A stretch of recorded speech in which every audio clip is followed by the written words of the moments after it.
In today's video, I'm going to teach you how to generate custom PDFs from Airtable, NoMake, or Zapier. If you need a quick, reliable way to export what you see in Airtable into a clean PDF without using any external automation tools, this method is for you.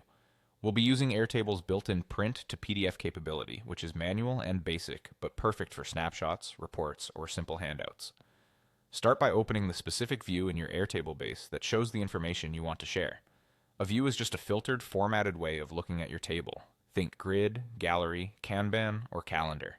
Choose the one that already presents your data clearly, because the PDF will reflect exactly what this view displays. If you need the content to fit better on a page, it helps to make sure your columns are sized sensibly and that only the fields you care about are visible before you continue.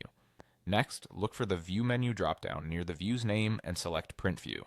This tells Airtable you want to generate a printable version of what you're looking at. You'll see a preview that mirrors your current layout, including the order of fields and the records that are visible in the view.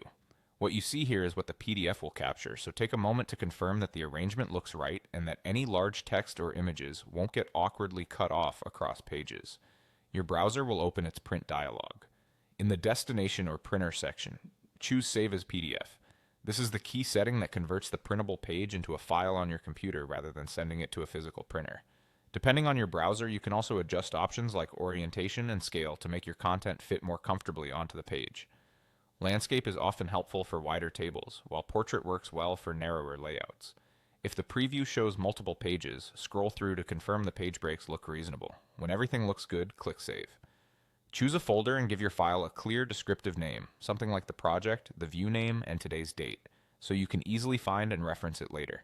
That's it. You've created a simple, dependable PDF straight from Airtable using only built-in features. It's a fast way to share a consistent snapshot of your data, and because it relies on the view you selected, you stay in control of what makes it into the final document.